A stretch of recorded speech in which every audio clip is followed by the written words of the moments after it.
ಆಕಾಶವಾಣಿ ಕ್ಷಿತಿಜ ಸಾಹಿತ್ಯ ದಿಗ್ಗಜರೊಡನೆ ಸಂವಾದ. ಭಾಗವಹಿಸುವ ಅತಿಥಿ ಕಥೆಗಾರ, ನಾಟಕಕಾರರಾದ ಹುಲಿಶೇಖರ್ ಅವರು. ಇವರೊಂದಿಗೆ ಸಂವಾದದಲ್ಲಿ ನೂತನ ಎಸ್ ಕದಂ. ಕೇಳಿ ಕಾರ್ಯಕ್ರಮ ಕ್ಷಿತಿಜ.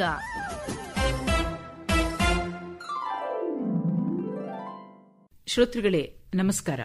ಇವತ್ತಿನ ಕ್ಷಿತಿಜ ಕಾರ್ಯಕ್ರಮಕ್ಕೆ ನಿಮಗೆಲ್ಲ ಆತ್ಮೀಯವಾದ ಸ್ವಾಗತ.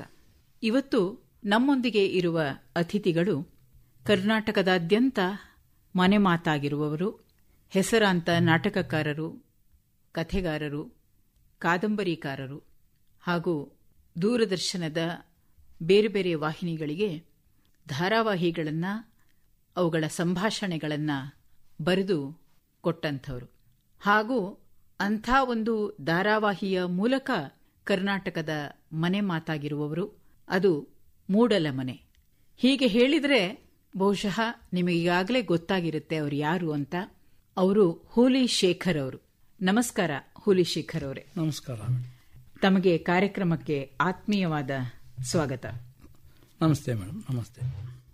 ನೀವು ಸುಮಾರು 15-20 ಕಾದಂಬರಿಗಳನ್ನು ಬರೆದ್ರಿ, 200 ಸಣ್ಣ ಕಥೆಗಳನ್ನು ಬರೆದ್ರಿ ಮತ್ತು 50 ನಾಟಕಗಳನ್ನು ಬರೆದ್ರಿ. ಆಕಾಶವಾಣಿಗೆ 12 ನಾಟಕಗಳನ್ನು ಬರೆದು ರಾಷ್ಟ್ರಮಟ್ಟದಲ್ಲಿ ಪ್ರಶಸ್ತಿಯನ್ನ ಪಡೆದುಕೊಂಡ್ರಿ. ಅನೇಕ ಧಾರಾವಾಹಿಗಳಿಗೆ ಸಂಭಾಷಣೆಗಳನ್ನು ಬರೆದು ಕರ್ನಾಟಕದಾದ್ಯಂತ ಮನೆ ಮಾತಾದ್ರಿ. ಆದರೂ ಕೂಡ ನಿಮ್ಮನ್ನ ಬಹುತೇಕವಾಗಿ ಜನ ಇಷ್ಟಪಡೋದು ಅಥವಾ ನಿಮ್ಮನ್ನ ಗುರುತಿಸೋದು, ಕರೆಯೋದು ನಾಟಕಕಾರರು ಅಂತಲೇ. ಹೌದೌದು. ಹೌದು. ನಿಮಗೆ ಯಾವ ಕ್ಷೇತ್ರ ಬಹಳ ಇಷ್ಟ? ಯಾಕೆಂದ್ರೆ ಎಲ್ಲ ಕ್ಷೇತ್ರಗಳಲ್ಲಿ ನೀವು ಓಡಾಡಿ ಬಂದ್ಬಿಟ್ಟಿದ್ದೀರಾ, ನುರಿತರಾಗಿದ್ದೀರಾ. ನಿಮಗೆ ಯಾವ ಕ್ಷೇತ್ರ ಇಷ್ಟ? ನನಗೆ ಎಲ್ಲಾ ಪ್ರಕಾರಗಳು ಇಷ್ಟನೇ. ಯಾಕಂದ್ರೆ ನಾನು ಮೊದಲ ಆರಂಭ ಮಾಡಿದ್ದು ಬರವಣಿಗೆಯನ್ನ ಕತೆಗಳ ಮೂಲಕ. ಕತೆ ಅದು ಕೂಡ ನನಗೆ ಪ್ರಿಯವಾದದ್ದೇ ಆಗಿತ್ತು. ಹೀಗಾಗಿ 200 ಕತೆಗಳನ್ನು ಬರಲಿಕ್ಕೆ ಆಗ ಸಾಧ್ಯ ಆಯಿತು. ಅದಾದ್ಮೇಲೆ ಕತೆಗಳ ನಂತರ ಮನಸ್ಸು ಆ ಕಡೆ ಹೋದದ್ದು ನಾಟಕಗಳ ಬಗ್ಗೆ. ನಾಟಕ ಕಡೆ ಯಾಕೆ ಹೋದೆ ಅಂದರೆ, ನಾನು ಬಾಲ್ಯದಿಂದ ಕಂಪನಿ ನಾಟಕಗಳನ್ನು ನೋಡ್ತಾ ಇದ್ದೆ. ನನ್ನ ಊರು ಬೆಳಗಾವಿ ಜಿಲ್ಲೆಯ ಸವದತ್ತಿ ತಾಲೂಕು ಹೂಲಿ ಅನ್ನುವಂಥ ಒಂದು ಗ್ರಾಮ. ಆ ಗ್ರಾಮದಲ್ಲಿ ನಾನು ಹುಟ್ಟಿದ್ದು. ನಾನು ಬಾಲ್ಯದಲ್ಲಿ ಬೆಳೆದದ್ದು ಅದೇ ಊರಲ್ಲಿ. ಉತ್ತರ ಕರ್ನಾಟಕದಲ್ಲಿ ಆಗ ಹೆಸರು ಮಾಡಿದಂತಹ ಅನೇಕ ರಂಗತಂಡಗಳಿದ್ದವು, ವೃತ್ತಿ ಕಂಪನಿ ನಾಟಕಗಳಿದ್ದವು. ಹೀಗಾಗಿ ನನಗೆ ವಿಶೇಷವಾಗಿ ಏಣಿಗಿ ಬಾಳಪ್ಪನವರು ಅಂದ್ರೆ ನನಗೆ ನಾಟ್ಯಭೂಷಣ ಅವರು, ಅವರ ನಾಟಕಗಳನ್ನು ನೋಡೋದಂದ್ರೆ ನನಗೆ ಅತ್ಯಂತ ಪ್ರಿಯವಾಗಿತ್ತು. ಆ ನಾಟಕಗಳನ್ನು ನೋಡಲಿಕ್ಕೆ ನಾನು ಬೆಳಗಾವಿ ಅಷ್ಟೇ ಅಲ್ಲ, ಹುಬ್ಬಳ್ಳಿ ಕೂಡ ಹೋಗಿ ನಾನು ನಾಟಕಗಳನ್ನು ನೋಡ್ತಾ ಇದ್ದೆ ಬಾಲ್ಯದಲ್ಲಿ. ಆಮೇಲೆ ನಮ್ಮ ಉತ್ತರ ಕರ್ನಾಟಕದಲ್ಲಿ ಎಲ್ಲ ಜಾತ್ರೆಗಳು ಏನಾಗ್ತಿದ್ವು, ಆ ಜಾತ್ರೆಗಳಿಗೆ ವೃತ್ತಿ ಕಂಪನಿಯವರು ಬರ್ತಾ ಇದ್ರು. ಒಂದು ಜಾತ್ರೆಯಲ್ಲಿ ಏನಿಲ್ಲ ಅಂದ್ರೂ ಕನಿಷ್ಠ 2-3 ನಾಟಕ ಕಂಪನಿಗಳು ಅಲ್ಲಿ ಟೆಂಟ್ ಹಾಕ್ತಿದ್ರು. ಹೀಗಾಗಿ ನಾನು ನಾಟಕ ವೃತ್ತಿ ಕಂಪನಿಗಳನ್ನ ನೋಡ್ತಾ ನೋಡ್ತಾ ನನ್ನಲ್ಲಿಯೇ ಆದ ನಾಟಕವನ್ನು ನೋಡುವಂತ ಒಂದು ಕುತೂಹಲ, ಆಸಕ್ತಿ ಆಗಿನಿಂದ ಬೆಳೆದು ಬಂತು. ಹಾಗೆ ನೋಡಿದರೆ ಅದೇ ಕಾರಣಕ್ಕೇನು ನಾನು ಬಾಲ್ಯದಲ್ಲಿ 11 ವರ್ಷ ಹುಡುಗ ಇದ್ದಾಗ ಒಂದು ನಾಟಕ ಬರೆದೆ. ಅಂತಾದ್ರೂ ಹೇಗೆ ಗೊತ್ತಿತ್ತು ನಿಮ್ಗೆ ಅವಾಗ ಅನ್ನೋದೇ? ಅಲ್ಲ, ಅದು ನೋಡಿ ನೋಡಿ ಭಾಷಣೆ ರೂಪದಲ್ಲಿ ಬರೆದ್ರಿ. ಸಂಭಾಷಣೆಯಲ್ಲಿ ಬರೆದೆ.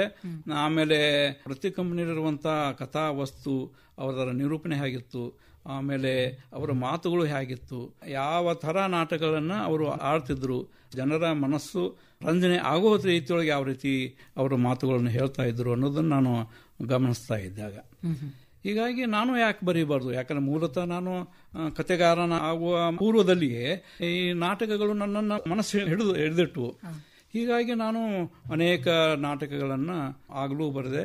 ಈಗ ನಾನು ಬಾಲ್ಯದಲ್ಲಿ ಏನು 11 ವರ್ಷದ ಹುಡುಗ ಇದ್ದಾಗ ಏನು ನಾಟಕ ಬರೆದೆ, ಅದನ್ನು ನಮ್ಮ ಶಾಲೆಯ ಅಧ್ಯಾಪಕರೆಲ್ಲ ಸೇರಿ ಓದಿದ್ರು. ಬಹಳ ಖುಷಿ ಆಯ್ತು ಅವರಿಗೆ. ಹಾಗೆ ನಮ್ಮ ಶಾಲೆಯ ಮಕ್ಕಳನ್ನೇ ಇಟ್ಟುಕೊಂಡು ಅವತ್ತು ನಾವು ಮೊದಲ ನಾಟಕವನ್ನ ಅಲ್ಲಿ ಆಡಿದ್ವಿ. ಬಹುಶಃ ಕರ್ನಾಟಕದಲ್ಲಿ ನೀವೇ 11 ವರ್ಷಕ್ಕೆ ನಾಟಕ ಬರೆದು ಆಡಿಸಿದವರು ಬಹುಶಃ ನೀವೊಬ್ರೇ ಅನ್ಸುತ್ತೆ ನನಗೆ. ಅಂದ್ರೆ ಬೇರೆ ರಾಜ್ಯಗಳ ಬಗ್ಗೆ ನನಗೆ ಗೊತ್ತಿಲ್ಲ, ನನಗಂತೂ ಅದ್ರ ಬಗ್ಗೆ ಗಮನಕ್ಕೂ ಇಲ್ಲ, ಗೊತ್ತೂ ಇಲ್ಲ. ನಾನೇನು ಬರದೆ. ಆಮೇಲೆ ಮುಂದೆ ಹೈಸ್ಕೂಲಿಗೆ ಹೋದ್ಮೇಲೆ ಬೆಳಗಾವಿಗೆ ಬಂದೆ ನಾನು ಓದೋಕೆ ಅಂತೇಳಿ. ಅಲ್ಲಿ SD ಇಂಚಲ್ ಅಂತೇಳಿ ಒಬ್ಬ ಕವಿ ಇದ್ರು, ಬಹಳ ಪ್ರಸಿದ್ಧ ಕವಿಗಳು. ಅವರಿಗೆ ರಾಷ್ಟ್ರ ಪ್ರಶಸ್ತಿನೂ ಬಂದಿತ್ತು. ಅವರ ಒಂದು ಮಾರ್ಗದರ್ಶನ ನನಗೆ ಆ ಟೈಮ್ದಲ್ಲಿ ಸಿಕ್ತು. ಹೀಗಾಗಿ ಆಗ ಕೂಡ ಒಂದು ಜೈ ಜವಾನ್ ಜೈ ಕಿಸಾನ್ ಅನ್ನುವಂಥ ಒಂದು ನಾಟಕವನ್ನ 8ನೇ ಕ್ಲಾಸ್ನಲ್ಲಿದ್ದ ಒಂದು ನಾಟಕ ಬರೆದೆ. ಆಮೇಲೆ ಅದನ್ನ ಆಡಿ ಭದ್ರಾವತಿ, ಶಿವಮೊಗ್ಗ, ದಾಂಡೇಲಿ ಈ ಕಡೆ ಎಲ್ಲ ಅದನ್ನ ನಾಟಕ ಆಡಿದ್ವಿ. 4 ಜನದ ಒಂದು ಗ್ರೂಪ್ ಮಾಡಿಕೊಂಡು ನಾವೇ ಖರ್ಚು ಮಾಡಿಕೊಂಡು ಹೋಗ್ತಾ ಇದ್ವಿ. ಮನೆಯಲ್ಲಿ ಇದಕ್ಕೆ ನೀವು ಚಿಕ್ಕ ಹುಡುಗರು 8ನೇ ಕ್ಲಾಸ್ ಅಂದ್ರೆ ನಾವು ಯಾರಿಗೂ ಏನು ಕೇಳ್ತಿರ್ಲಿಲ್ಲ, ಹೇಳ್ತಿರ್ಲಿಲ್ಲ. ಸುಮ್ಮನೆ ಎಲ್ಲಿ ಹೋಗಿದ್ರು ಹೊರಗಡೆ ಹೋಗಿದ್ವಿ ಅಂತ ಹೋದಾಗ ಒಂದು ನಾಟಕ ಮಾಡ್ಕೊಂಡು ಬರ್ತಾ ಇದ್ವಿ ಅಷ್ಟೇ. ಊರಿಂದ ಹೊರಗೆ ಹೋದ್ರು. ಮತ್ತೆ ಅವಾಗ ನಾಟಕ ಮಾಡಿದ್ರೆ ಮಕ್ಕಳು ಎಲ್ಲಿ ಹಾಳಾಗ್ಬಿಡ್ತಾರೋ ಅನ್ನುವಂಥದ್ದು ಒಂದು ಭಯ ಇರುತ್ತಿತ್ತು. ಈಗಲೂ ಇದೆ, ಎಲ್ಲ ಕಾಲದಲ್ಲೂ ಅದು ಇರುತ್ತೆ. ಆದ್ರೂ ಕೂಡ ನಾಟಕ ಏನ್ ಸೆಳೆಯುತ್ತಲ್ಲ, ಅವರು ಬಹಳ ದೊಡ್ಡ ಹೆಸರು ಖಂಡಿತ ಮಾಡ್ತಾರೆ. ಮತ್ತು ಅವ್ರೆಲ್ಲರೂ ಚಿಕ್ಕನ್ನಲ್ಲಿ ಇದನ್ನ ಅನುಭವಿಸಿರ್ತಾರೆ, ಏನೇನೋ ಮಾಡ್ತಿರ್ತಾರೆ. ಹಾಗೇನೆ ನಿಮ್ದು ಬಾಲ್ಯನೂ ಆಯ್ತು ಅಂತ ಹಾಗೆ ಆಯ್ತು. ಆದ್ರೆ ಒಂದು ಮಾತು ಹೇಳಲೇಬೇಕು, ಯಾಕಂದ್ರೆ ನಾಟಕ ನೋಡೋದ್ರಿಂದ ಹುಡುಗರು ಹಾಳಾಗಿ ಹೋಗ್ತಾರೆ ಅನ್ನೋದಕ್ಕಿಂತ ನಾಟಕದಲ್ಲಿ ನಾವೇನು ಕಲಿತೇವೆ ಅನ್ನೋದೇ ಬಹಳ ಮುಖ್ಯ ಅಲ್ಲಿ. ಯಾಕಂದ್ರೆ ಹಿಂದೆ ಆಗೆಲ್ಲ ಬರ್ತಾ ಇರೋ ನಾಟಕಗಳಲ್ಲಿ ದ್ವಂದ್ವ ಮಾತುಗಳಿರಲಿಲ್ಲ. ಆಮೇಲೆ ನೀತಿ ಕಥೆಗಳು ಇರುತ್ತಿದ್ವು, ಸಾಮಾಜಿಕ ಕಳಕಳಿ ಭಾವನೆ ಮೂಡಿಸುವಂತ ಕಥೆಗಳು ಇರ್ತಿದ್ವು. ಅದನ್ನ ನೋಡೋದಕ್ಕೆ ನಾಟಕ ನೋಡೇ ನಾವು ಖುಷಿ ಪಡಬೇಕು, ಅದನ್ನು ತಿಳ್ಕೊಳ್ಳಿಕ್ಕೆ ನಾವು ನಾಟಕ ನೋಡಬೇಕು ಹಾಗಿತ್ತು. ಯಾಕಂದ್ರೆ ಈಗಿರುವಂತ ನಾಟಕಗಳಲ್ಲಿ ಆಗ್ತಾ ಇರೋದೇ ಬೇರೆ ರೀತಿ, ದ್ವಂದ್ವ ಮಾತುಗಳು, ಸಿನಿಮೀಕರಣವಾದಂತ ನೃತ್ಯಗಳು. ನಾವು ಎಲ್ಲಾ ನಾಟಕಗಳ ಬಗ್ಗೆನೂ ಹೀಗೆ ಹೇಳಲಿಕ್ಕಾಗಲ್ಲ. ಇವತ್ತಿಗೂ ಕೂಡ ಬಹಳ ಯುವ ಜನತೆ ಬರ್ತಾ ಇದ್ದಾರೆ, ಬಹಳ ಒಳ್ಳೆ ಕೆಲಸನೂ ಮಾಡ್ತಿದ್ದಾರೆ. ಆದ್ರೂ ಎಲ್ಲೋ ಕೆಲವು ಇಂಥ ಹೆಸರುಗಳು ಹಾಳಾಗ್ತಾ. ಈ ವೃತ್ತಿ ಕಂಪನಿಯಲ್ಲಿ ಇಡೀ ತಮ್ಮ ಜೀವನವನ್ನ ನಾಟಕಕ್ಕಾಗಿ ತ್ಯಾಗ ಮಾಡಿ ಹೋದಂತವ್ರು ಎಷ್ಟೇ ಜನ ಇದ್ದಾರೆ. ನೀವು ದೊಡ್ಡ ಹೆಸರನ್ನು ಹೇಳಿದ್ರಿ, ಎಣಗಿ ಬಾಳಪ್ಪನವ್ರ. ಹೌದು. ಆಮೇಲೆ ದಾದಾ ಕೊಂಡಿಕೆ ಅಂತೇಳಿ ಮರಾಠಿಯಲ್ಲಿದ್ರು, ಮಹಾ ದೊಡ್ಡ ನಟರು ಕೂಡ. ಅವರು ಒಂದು ಮರಾಠಿಯಲ್ಲಿ ಒಂದು ನಾಟಕ ಬೆಳಗಾವಕ್ಕೆ ಬಂದು ತಿಲಕವಾಡೆಯಲ್ಲಿ ಅವರು ಒಂದು ಕ್ಯಾಂಪ್ ಹಾಕಿ ಮರಾಠಿ ನಾಟಕಗಳನ್ನ ಆಡ್ತಾ ಇದ್ರು. ಅದೇ ಸಂದರ್ಭದಲ್ಲಿ ಸುಮಾರು 1963ನೇ ಇಸ್ವಿ ಇರಬೇಕು ಅದು. ಆ ಟೈಮ್ದಲ್ಲಿ ಏನಿಗೆ ಬಾಳಪ್ಪನವರು ಕನ್ನಡ ನಾಟಕವನ್ನ ಆಡ್ತಾ ಇದ್ರು ಬೆಳಗಾವಿಯಲ್ಲಿ. ಎಷ್ಟು ಆಶ್ಚರ್ಯದ ಸಂಗತಿ ಅಂದ್ರೆ, ದಾದಾ ಕೊಂಡಿಕೆ ಅವರು ಮರಾಠಿ ನಾಟಕಗಳನ್ನ ಆಡ್ತಾ ಇದ್ರೆ ಏನಿಗೆ ಬಾಳಪ್ಪನವರು ಕನ್ನಡ ನಾಟಕ ಮಾಡ್ತಾ ಇದ್ರು. ಇದನ್ನೆಲ್ಲ ನೋಡಿ ನೋಡಿ ನಾನು ಹೈಸ್ಕೂಲ್ನಲ್ಲಿ ಓದ್ತಾ ಇರುವಾಗ ಇದನ್ನೆಲ್ಲ ನೋಡ್ತಾ ಇದ್ದೆ, ಗಮನಿಸ್ತಾ ಇದ್ದೆ. ಬಹುಶಃ ನಾನು ಏನೋ ಒಂಥರ ಬರೀಬೇಕು, ಏನೋ ಅವರೇನೋ ಬಾಳಪ್ಪನವರಾಗಲಿ ಅಥವಾ ಕೊಂಡಿಕೆಯವರಾಗಲಿ ಏನು ನಾಟಕಗಳನ್ನು ಬರೀತಾ ಇದ್ದಾರೆ, ಯಾವ ಮಾದರಿಯಲ್ಲಿ ಬರೀತಿದ್ದಾರೆ, ಅವರು ಯಾವ ಸಂಗತಿಗಳನ್ನು ಅದನ್ನು ಇಟ್ಕೊಂಡು ನಾಟಕ ಬರೀತಾ ಇದ್ದಾರೆ, ಇದನ್ನೆಲ್ಲ ಗಮನಿಸಿ ನಾನು ಬೇರೆ ಥರ ಏನೋ ನಾಟಕ ಬರೀಬೇಕು ಅನ್ನೋ ಥರ ಆಗಿ ನಾನು ವೃತ್ತಿ ಕಂಪನಿ ಶೈಲಿಯಲ್ಲೇ ಒಂದಷ್ಟು 5-6 ನಾಟಕಗಳನ್ನು ಬರೆದೆ. ಆಗ ನಿಮ್ಗೆ ಎಷ್ಟು ವರ್ಷ ಆಗಿತ್ತು? ಆಗ ನನಗೆ ಬಹಳ ಅಂದ್ರೆ ಒಂದು 19ರಿಂದ 20 ವರ್ಷ. ಇನ್ನೂ ಮದುವೆ ಏನಾಗಿರ್ಲಿಲ್ಲ, ಚಿಕ್ಕ ಹುಡುಗರು ನೀವು. ಹುಡುಗರು ನನಗೆ. ಆಮೇಲೆ ನಾನು ಬೆಳಗಾವಿಯಲ್ಲಿ ಓದಿ ಮುಗಿಸಿ ಆನಂತರ ಕಾಲೇಜಿಗೆ ಬೆಳಗಾವಿಯಲ್ಲೇ ಮುಗಿಸಿ ಸೂಪಾದಲ್ಲಿ ಕೆಲಸಕ್ಕೆ ಬಂದೆ.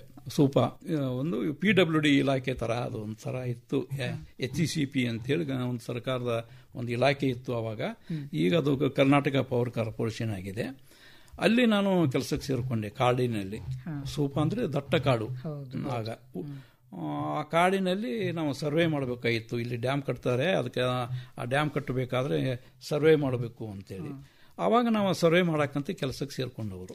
ಅಲ್ಲಿದ್ದು ಈ ಕೆಲಸಗಾರ ಯಾರಿದ್ರು, ಲೇಬರ್ ಇರ್ಬೋದು, ಕೂಲಿಕಾರ ಇರ್ಬೋದು, ಅಥವಾ ಈ ಇಲಾಖೆಯಲ್ಲಿ ಕೆಲಸ ಮಾಡ್ತಾ ಇರುವಂತಹ ಜನರನ್ನ ಇಟ್ಕೊಂಡು ಅವ್ರನ್ನ ಬೇರೆ ಬೇರೆ ಟೈಮ್ನಲ್ಲಿ ಅವ್ರನ್ನ ಬಳಸ್ಕೊಂಡು ನಾಟಕ ಮಾಡಕ್ ಶುರು ಮಾಡಿದೆ ನಾನು. ಈ ಪಶ್ಚಿಮ ಘಟ್ಟದ ಹೃದಯ ಭಾಗದಲ್ಲಿ ನೀವು ಹೋಗಿ ನೆಲೆಸಿದ್ರಿ. ಹೌದು. ಹಾಗೆ ಕಾಡಿನ ಕಥೆಗಳು ಹುಟ್ಟುಕೊಂಡ್ವಾ ಹೇಗೆ? ಯಾಕೆಂದ್ರೆ ನೀವು ಬಹಳ ಹತ್ತಿರದಿಂದ ಕಾಡನ್ನೆಲ್ಲ ಓಡಾಡಿದ್ರಿ, ಸಾಕಷ್ಟು ಕಾಡು ಪ್ರಾಣಿಗಳಿಂದ ಆಯ್ತು, ಅಲ್ಲಿಯ ಜನರಿಗೆ ಸ್ಥಳೀಯರಿಗಾಯ್ತು ಆದ ಸಮಸ್ಯೆಗಳು, ಮತ್ತೆ ಡ್ಯಾಮ್ ಕಟ್ಟದಾಗಾದ ಸಮಸ್ಯೆಗಳು, ಎಷ್ಟೋ ಜನ ನಿರಾಶ್ರಿತರಾಗಿರ್ತಾರೆ. ಮತ್ತೆ ಒಬ್ಬ ಅಧಿಕಾರಿಯಾಗಿ ನಿಮ್ಗೆ ಮಾಡೋ ಅನಿವಾರ್ಯತೆ ಇತ್ತು. ಜೊತೆಗೆ ನಿಮ್ಮ ಒಳಗೆ ಒಬ್ಬ ನಾಟಕಕಾರ ಇದ್ದ, ಒಬ್ಬ ಕಥೆಗಾರ ಇದ್ದ, ಅವನ್ ಬಹಳ ನೊಂದಿರ್ಬೇಕು. ಹೌದೌದು, ಇದೇ ಕಾರಣಕ್ಕೆ ನಾನು ಆಗ ಕಥೆಗಳನ್ನು ಬರೆಯಕ್ಕೆ ಶುರು ಮಾಡಿದ್ದು ಅದೇ ಕಾರಣಕ್ಕೆ. ಯಾಕಂದ್ರೆ ಒಂದು ಸಣ್ಣ ಸಣ್ಣ ಒಂದು ಇನ್ಸಿಡೆಂಟ್ ಏನಾದರೂ ಒಂದು ಕಂಡ್ರೆ ಅದನ್ನೇ ಒಂದು ಕಥೆಯಾಗಿ ನಾನು ಪತ್ರಿಕೆಗೆ ಬರಿತಾ ಇದ್ದೆ. ಅದೇ ನಾನು ಸಂದರ್ಭದಲ್ಲಿ ಮಹಾಜನ್ ಕಮಿಷನ್ ಅನ್ನುವಂಥದ್ದು ಬೆಳಗಾವಿ ಮತ್ತು ಜಗಳದಲ್ಲಿ ಬಂತಲ್ಲ, ಕನ್ನಡ ಮತ್ತು ಮರಾಠಿ ಜಾಲಾಚ ಪಾಯ್ಜ ಅನ್ನುವಂಥ ಒಂದು ಸಮಸ್ಯೆ ಬಂತು. ಆ ಸಮಸ್ಯೆ ಇಟ್ಟುಕೊಂಡು ಒಂದು ಕಥೆನ ಬರೆದೆ ಆವಾಗ ನಾನು. ಬೋಲೋ ಮಾತಾಕಿ ಅಂತ ಅಷ್ಟೇ ಟೈಟಲ್, ಅದರ ಹೆಸರು. ಪ್ರಜಾಮತ ಅನ್ನುವಂತ ಒಂದು ಪತ್ರಿಕೆ ಬರ್ತಾ ಇತ್ತು. ಅವರು ರಾಜ್ಯ ಮಟ್ಟದಲ್ಲಿ ಒಂದು ಕಥಾ ಸ್ಪರ್ಧೆ ಮಾಡಿದ್ರು. ಆ ಕಥಾ ಸ್ಪರ್ಧೆಗೆ ನಾನು ಬೋಲೋ ಮಾತಾಕಿ ಅಂತ ಇಟ್ಕೊಂಡೆ. ಬೋಲೋ ಮಾತಾಕಿ ಅಂದ್ರೆ ಏನು? ಬೋಲೋ ಭಾರತ ಮಾತಾಕಿನೂ ಆಗಲಿಲ್ಲ, ಬೋಲೋ ಕನ್ನಡ ಮಾತಾಕಿ ಆಗಲಿಲ್ಲ. ಎಲ್ಲದಕ್ಕಿಂತ ಹೆಚ್ಚಾಗಿ ಈ ಮಹಾಜನ ಕಮಿಷನ್ ಮುಂದೆ ನಾವು ಹೇಳಬೇಕಾದದ್ದು ನಮ್ಮದು ಬೋಲೋ ಭಾರತ ಮಾತಾಕಿ ಆಗಬೇಕು ಅನ್ನೋ ಕಾರಣಕ್ಕೆ ನಾನು ಆ ಕಥೆಯನ್ನು ಬರೆದೆ. ಅದಕ್ಕೆ ಮೊದಲ ಬಹುಮಾನ ಬಂತು ಕಥೆಗೆ. ಅವಾಗ ಪ್ರಖ್ಯಾತ ಕಥೆಗಾರ್ತಿ MK ಇಂದಿರಾ ಇದ್ರು. ಆಗ ಬೆಂಗಳೂರಿನಲ್ಲಿ ನನ್ನನ್ನು ಕರೆಸಿ ಆ ಬಹುಮಾನ ಕೊಟ್ಟರು. ಆವಾಗ ನನಗನ್ನಿಸ್ತು ನಾನು ಕಥೆನೂ ಇನ್ನೂ ಚೆನ್ನಾಗಿ ಬರಿಬೋದು ಅಂತ ಅನಿಸ್ತು. ಯಾಕಂದ್ರೆ ಬೇರೆ ಬೇರೆ ವಿಮರ್ಶಕರೆಲ್ಲ ಅದನ್ನು ನೋಡಿ ಹೇಳಿದಾಗ, ಅದೇ ಸಂದರ್ಭದಲ್ಲಿ ನನಗೆ ಉತ್ತರ ಕನ್ನಡ ಜಿಲ್ಲೆಯಲ್ಲಿ ಗೌರೀಶ್ ಕಾಯ್ಕಿನಿ ಅವರು ಪರಿಚಯ ಆದರು. ಬಹಳ ಸರಿಯಾದ ಜಾಗಕ್ಕೆ ನೀವು ಹೋಗಿ ತಲುಪಿದ್ರಿ. ಹೌದು, ಗೌರೀಶ್ ಕಾಯ್ಕಿನಿ ಅವರು ಗೋಕರ್ಣದಲ್ಲಿ ಶಿಕ್ಷಕರಾಗಿದ್ರು. ಆಮೇಲೆ ಅಂಕೋಲದಲ್ಲೂ ಕೂಡ ಕೆಲಸ ಮಾಡಿದ್ರು. ಅವರ ಮಗನೇ ಜಯಂತ್ ಕಾಯ್ಕಿನಿ. ಆ ಗೌರೀಶ್ ಕಾಯ್ಕಿನಿ ಅವರು ಅವರದೊಂದು ಕಟಾಕ್ಷ ಅನ್ನುವಂಥ ಒಂದು ಪುಸ್ತಕ, ವಿಮರ್ಶಾ ಪುಸ್ತಕ ಇತ್ತು. ಅದನ್ನು ಕೊಟ್ಟಿದ್ರು ನನಗೆ ಅವರು ಓದಕ್ಕೆ. ಅದನ್ನೆಲ್ಲ ಓದಿದ ನಂತರ ಅನ್ನಿಸ್ತು ಅದು ಕಥೆಗಳು ಹೀಗೆ ಇರಬೇಕು, ಈ ಥರನೇ ಇರಬೇಕು, ಒಂದು ಇತಿಮಿತಿ ಇರಬೇಕು ಅನ್ನೋದಕ್ಕೆ ನಾನೇ ಯೋಚನೆ ಮಾಡಿಕೊಂಡು ಬೇರೆ ರೀತಿಯ ಕಥೆಗಳನ್ನ ಬರೆದೆ. ಆ ಕಥೆಗಳ ವಸ್ತುಗಳನ್ನ ಏನು ಮಾಡ್ಕೊಂಡೆ ಅಂದರೆ, ನಮ್ಮ ಕಾಡಿನಲ್ಲಿ ನೀವೇನು ಹೇಳಿದ್ರೆ ಏನು ಸಮಸ್ಯೆಗಳದವು, ಅಲ್ಲಿ ಕೂಲಿಕಾರ ಸಮಸ್ಯೆ ಏನಿತ್ತು, ಆನಂತರ ಅಲ್ಲಿ ಕೆಲಸ ಮಾಡುವಂಥ ನೌಕರಶಾಹಿಗಳ ತೊಂದರೆಗಳೇನಿತ್ತು, ಈ ಥರ ಆ ದಟ್ಟ ಕಾಡಿನಲ್ಲಿ ಏನೇನಿತ್ತು. ದಟ್ಟ ಕಾಡಿನಲ್ಲಿ ಹೇಗಿತ್ತು ಅಂದರೆ ಕಾಡು ಕೋಣ ನಮ್ಮ ಜೊತೆ ಇತ್ತು, ಕರಡಿಗಳಿದ್ವು, ಆನೆಗಳಂತೂ ಸಾಕಷ್ಟು, ನಾವೆಷ್ಟೋ ಸಲ ಓಡಿ ಬಂದಿದ್ದೇವೆ. ಆಮೇಲೆ ಎಲ್ಲಕ್ಕಿಂತ ದೊಡ್ಡ ಪ್ರಾಣಿ ಅನ್ನೋದಕ್ಕಿಂತ ಒಂದು ಚಿಕ್ಕ ಪ್ರಾಣಿ ಕಾಡಿನಲ್ಲಿ ಸಿಗುವುದಂದ್ರೆ ಜಿಗಣಿಗಳು. ನಾವು ರಕ್ತ ಹೀರಿಬಿಡ್ತದೆ. ನಾವು ಅಲ್ಲಿ ಕಾಡಿನಲ್ಲಿ ನಡ್ಕೊಂಡು ಹೋಗ್ಬೇಕಾದ್ರೆ ಒಂದು ತಂಬಾಕದ ಒಂದು ಪಟ್ಟಣ ಅಂತೇಳಿ ಅಲ್ಲ, ಚೀಟಿ ಅಂತಾರೆ. ಆ ಚೀಟಿಯಲ್ಲಿ ನಾವು ತಂಬಾಕುಗಳನ್ನು ಜೇಬಿನಲ್ಲಿ ಇಟ್ಕೊಂಡು ಹೋಗ್ತಿದ್ವಿ. ಯಾಕಂದ್ರೆ ಕಾಲಿಗೆ ಅದನ್ನೇ ಸವರ್ಕೊಂಡ್ರೆ ಅದು ಆ ವಾಸನೆಗೆ ಅದು ಹೇಳೋದಿಲ್ಲ ಅಂತ ಅನ್ನೋ ಕಾರಣಕ್ಕೆ. ಆಮೇಲೆ ಗಂಬೂಟ್ ಇಲ್ದೆ ನಾವು ಹೋಗಕ್ಕಾಗ್ತಿರಲಿಲ್ಲ. ಇಷ್ಟೆಲ್ಲ ಸಮಸ್ಯೆಗಳಿದ್ರು ಅವುಗಳೆಲ್ಲ ನೋಡಿ ಇದನ್ನ ಕತೆಗೆ ನಾವು ಬಹಳ ಸೂಕ್ತವಾದ ಪ್ರಕಾರ ಅನ್ಕೊಂಡು ಕತೆಗಳನ್ನ ಸಾಕಷ್ಟು ಬರೆದೆ. ಅವು ಆಗಿನ ಕಾಲದಲ್ಲಿ ತುಷಾರ, ಮಯೂರ, ಸುಧಾ ಈ ಪತ್ರಿಕೆಗಳೆಲ್ಲ ಬಂದು. ಇದಾದ ನಂತರ ನಮ್ಮ ಜನಗಳು ಏನಿತ್ತು, ಕೆಲವು ಜನ ಇಟ್ಟುಕೊಂಡು ಅಲ್ಲಿ ಒಂದು ಸ್ಕೂಲ್ ಇತ್ತು, ಸೂಪಾ ಅನ್ನುವಂಥ ಊರಲ್ಲಿ, ಶ್ರೀರಾಮ ಹೈಸ್ಕೂಲ್ ಅಂತೇಳಿ. ಒಂದು ಎಲ್ಲಾ ಮಕ್ಕಳು ಸೇರಿ ಒಂದು 40 ಮಕ್ಕಳು ಇರಬೇಕು. ಇಡೀ ಸ್ಕೂಲಲ್ಲಿ 40 ಮಕ್ಕಳು ಒಂದು ನಾಟಕ ಮಾಡಬೇಕು ಅಂತೇಳಿ ಅನ್ಕೊಂಡಾಗ ಯಾವ ಭಾಷೆಯಲ್ಲಿ ಮಾತಾಡಬೇಕು? ಯಾಕಂದ್ರೆ ಸೂಪಾ ಅನ್ನುವಂಥ ಊರಲ್ಲಿ ಒಂದ್ ಕಡೆ ಕೊಂಕಣಿ ಇದೆ, ಒಂದ್ ಕಡೆ ಮರಾಠಿ ಇದೆ, ಇನ್ನೊಂದ್ ಕಡೆ ಕನ್ನಡ ಇದೆ. ಕನ್ನಡಂತೂ ಕೊನೆಯ ಮಾತು, ಕೊನೆಯ ಸ್ಥಾನದಲ್ಲೂ. ಹೀಗಾಗಿ ಕೊನೆಗೆ ಇಲ್ಲ, ಕನ್ನಡದಲ್ಲೇ ಮಾಡಬೇಕು ಅಂತ ಹೇಳಿ ನಾನೇನು ಜೈ ಜವಾನ್ ಜೈ ಕಿಸಾನ್ ಅನ್ನುವಂಥ ಒಂದು ನಾಟಕ ಬರೆದಿದ್ದೆ. ಆ ನಾಟಕವನ್ನು ಅಲ್ಲಿ ಇಟ್ಟುಕೊಂಡು ನಾನು ಮಾಡಿದೆ. ಹೀಗಾಗಿ ಒಂದ್ ಕಡೆ ಕಥೆಗಳನ್ನ ಬರೀತಿದ್ದೆ, ಒಂದ್ ಕಡೆ ನಾಟಕ ಬರೆಯಕ್ಕೆ ಶುರು ಮಾಡಿದೆ. ಅದು ಕಾಡಿನಲ್ಲಿ ಕೂತ್ಕೊಂಡು. ಅದನ್ನ ಒಂಥರ ವಿಚಿತ್ರ ನನಗೆ. ಈಗ ಹೀಗೆ ಪುಟ್ಟ ನಾಟಕಗಳನ್ನ ಬರೆಯೋದ್ರಿಂದ ಅಭ್ಯಾಸ ಮಾಡ್ಕೊಂಡು 50 ಪೂರ್ಣಾವಧಿ ನಾಟಕಗಳನ್ನ ಬರೀತೀರಿ.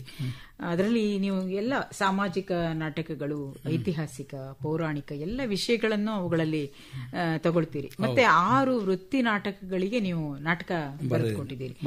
ಹೀಗಾಗಿ ನಿಮ್ಮ ನಾಟಕಗಳನ್ನ ಆಡುವವರ ತಂಡಗಳು ಹೆಚ್ಚಾಯ್ತು ಅನ್ಸುತ್ತೆ. ಬಹುಶಃ ಬೀದಿ ನಾಟಕಗಳನ್ನ ಒಂದು 200 ನಾಟಕಗಳನ್ನ ಬರೆದಿದ್ದೀರಾ ಅಂತ ನಾನು ಮೊದಲೇ ಹೇಳಿದೆ. ಹೀಗೆ ಒಂದು ನಾಟಕ 800ರಿಂದ 1000 ಪ್ರದರ್ಶನ ಕಾಣುತ್ತೆ ಅನ್ನೋದು ಬಹಳ ದೊಡ್ಡ ವಿಷಯ. ಹಾಗೆ 1000 ಆ ಪ್ರದರ್ಶನಗಳು ಬಹಳ ಭಾಗ್ಯ ಸಿಗೋದು ಬಹಳ ಕಡಿಮೆ ನಾಟಕಗಳು. ಅಂತಲ್ಲಿ ನಿಮ್ಮ ಅನೇಕ ನಾಟಕಗಳು ಅಷ್ಟು ಪ್ರದರ್ಶನವನ್ನ ಕಾಣ್ತಲ್ಲ, ಹೇಗೆ ಸಾಧ್ಯ ಆಯ್ತು? ಅದು ಹೇಗೆ ಅಂದ್ರೆ, ಒಂದು ಕಾರಣ ಅಂದ್ರೆ ಈ ಹವ್ಯಾಸಿ ತಂಡಗಳಿಗೆ ಒಂದು ಸಮಸ್ಯೆ ಯಾವಾಗಲೂ ಇರ್ತದೆ. ಏನಂದ್ರೆ ಆ ತಂಡಕ್ಕೆ ಮಹಿಳಾ ಕಲಾವಿದರು ಸಿಗೋದು ಕಷ್ಟ. ಈಗ ಬರ್ತಾ ಇದಾರೆ, ಇತ್ತೀಚೆಗೆ ಬರ್ತಾ ಇದಾರೆ. ನಾನು ಬರೆಯುವ ಹಂತದೊಳಗೆ ಮಹಿಳಾ ಕಲಾವಿದರು ಸಿಗುವುದೇ ಕಷ್ಟ ಆಯ್ತು.